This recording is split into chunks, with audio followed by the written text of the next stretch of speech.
Bonjour à tous. Au sommaire de This is Paris cette semaine, retour sur le match PSG Istres à Coubertin. Les Parisiens l'ont emporté facilement et poursuivent leur série d'invincibilité et de victoires en championnat. Mikkel Hansen est à l'honneur cette semaine. Le titre de meilleur joueur du monde pour l'année 2018 lui a été décerné. Enfin, nous prendrons des nouvelles d'Adama Keïta qui vit sa première saison officielle en tant que professionnel. Le jeune ailier se confie sur son adaptation au sein de l'équipe et ses ambitions pour les prochains mois. Avant le match contre Istres, le stade Pierre de Coubertin a célébré Mikkel Hansen. Le Danois, champion du monde, a été élu meilleur handballeur de l'année 2018 pour la 3e fois de sa carrière. Un trophée qui vient récompenser une saison faste, champion de France, vainqueur de la Coupe de France et la Coupe de la Ligue, 3e du dernier Final Four et enfin 4e du dernier Euro avec le Danemark. Défensivement, on s'est fait vraiment rouler dessus, il n'y a pas d'autre mot. L'analyse est cruelle, mais criante de vérité, tant Istres a été bousculé. Ce n'est plus une gifle, c'est une vraie correction. La victoire la plus nette de Paris depuis bien longtemps.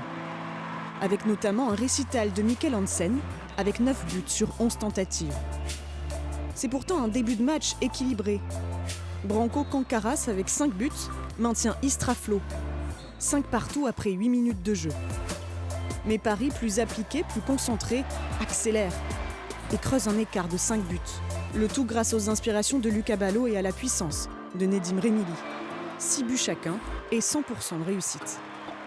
21-16 à la mi-temps, Thomas Capella tente une réaction.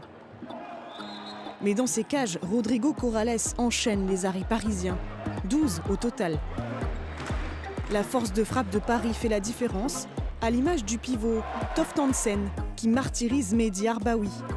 3 arrêts seulement sur 24 tentatives adverses. 32-24 après 40 minutes. 39-26 à la 50e. Les minutes défilent et l'écart se creuse. Mikkel Hansen fait honneur à son trophée et soigne ses statistiques avec 2 passes décisives, 82% de réussite. Paris impressionne de facilité. Sur les 51 tirs tentés, seuls 7 n'ont pas terminé au fond des filets. 44-29 score final. C'est la 15e victoire du PSG en 15 journées de rang. Autant de buts inscrits, ça n'était pas arrivé depuis novembre 2016 face à Saran. On était mieux organisé qu'eux en attaque et donc on trouvait des solutions assez facilement. Bon, des fois il y avait quelques tirs ratés, mais bon c'est normal, on a eu beaucoup de shoots. Et après on a fait une 5-1, ça les a perturbés parce que sur 6-0 ils sont très bons. Et du coup on a récupéré quelques ballons, contre-attaque, but, c'est très bien. À 21 ans, Adama Keïta goûte à sa première saison avec les professionnels. Terminé le centre de formation, le jeune ailier nous parle de son évolution au sein du groupe et son rôle dans l'équipe. Enthousiaste et ambitieux, il revient sur les premiers mois de sa nouvelle vie. C'est vrai qu'on a de l'avance. Après, je pense qu'il reste quand même des gros matchs à aller jouer et à aller chercher. Il ne faut pas oublier qu'on reçoit Montpellier et qu'on va à Saint-Raphaël et Aix. C'est 3 gros matchs qui vont être à gagner absolument si on veut garder cette avance et garder le championnat. Maintenant, on est lancé, on est très bien lancé. J'espère que ça va continuer comme ça. Mais voilà, si on continue à avoir autant de sérieux, autant de rigueur sur les matchs, je pense qu'on devrait garder le championnat jusqu'à la fin de saison. C'est important parce que voilà, ça envoie quand même un signal fort en disant qu'on a fait une grosse saison, on a été régulier.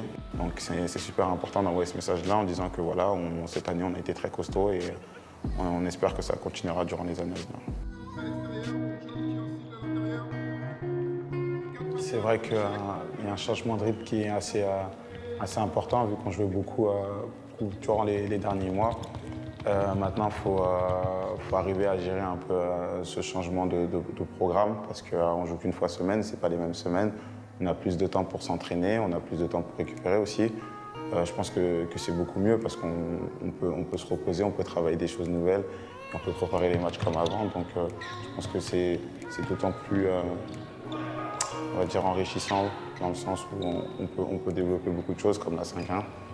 Après, je pense qu'il va falloir aussi se préparer aux grosses échéances et le temps qu'on va avoir, il faudra le mettre à profit pour travailler au mieux et préparer les grosses échéances dans la meilleure des façons. quand tu es en centre de formation, tu as vachement de temps pour travailler sur toi-même et travailler sur beaucoup de choses au niveau du handball.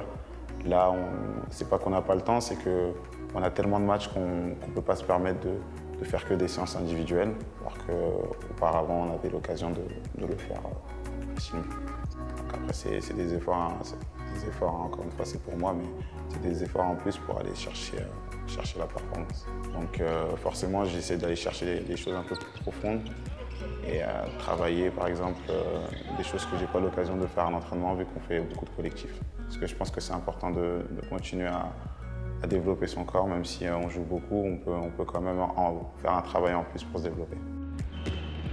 Quand tu es jeune, c'est assez impressionnant parce que je n'avais pas l'habitude de chausser mes chaussures autant de fois pour jouer des matchs. Mais après, on s'adapte en fait. J'ai eu la chance l'année dernière de faire un bout de saison avec eux.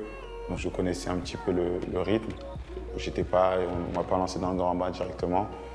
Après, c'est sûr que c'est assez difficile vu que moi je suis jeune, j'ai besoin de travailler encore. On n'a pas forcément le temps de travailler, mais voilà, c'est à nous de trouver le temps, faire des séances individuelles, etc., de travailler, de se perfectionner pour être prêt quand on est sollicité sur le terrain. C'est vachement intéressant pour moi de pouvoir travailler avec lui. En plus, il a une bonne connaissance du poste, il m'apporte beaucoup de précision. Donc c'est un travail qui est super important pour moi et dès que j'ai l'occasion de pouvoir travailler avec lui, je prends tout ce qu'il apprend. En termes de qualité, tu n'as pas mieux, donc tout ce que je peux prendre, je lui pique et j'hésite pas aussi à aller vers lui et à lui demander pas mal de choses. Et que ce soit pas que sur des tirs, même en défense ou sur de la vision du jeu ou sur des situations. J'essaie à chaque fois de lui demander ce qu'il aurait fait ou ce qui est la situation la plus adaptée à ça. Je suis très content de pouvoir évoluer demi-centre. On travaille beaucoup à l'entraînement, donc c'est vrai que c'est bien de pouvoir le reproduire en match. Ça veut dire que voilà, à l'entraînement, je fais un peu ce que le coach veut. Donc s'il me fait confiance pour pouvoir jouer demi-centre, c'est que voilà, il pense que je suis capable d'apporter quelque chose. Donc pour moi, c'est vachement intéressant. C'est un poste qui est totalement différent du poste d'ailier. Après, j'espère pouvoir continuer de temps en temps à grappiller quelques minutes, mais en tout cas, j'ai été très content d'avoir pu jouer demi-centre contre Chambéry. J'ai fait une saison complète. Par rapport à l'année dernière, j'ai eu plus de temps de jeu. J'ai eu un peu plus de responsabilités que l'année dernière, parce qu'il y a certains moments où j'étais tout seul sur le poste. Donc oui, je suis content d'avoir doublé, mais après, je suis toujours à la recherche de plus. Donc j'espère que l'année prochaine, j'aurai encore doublé ce chiffre et voilà.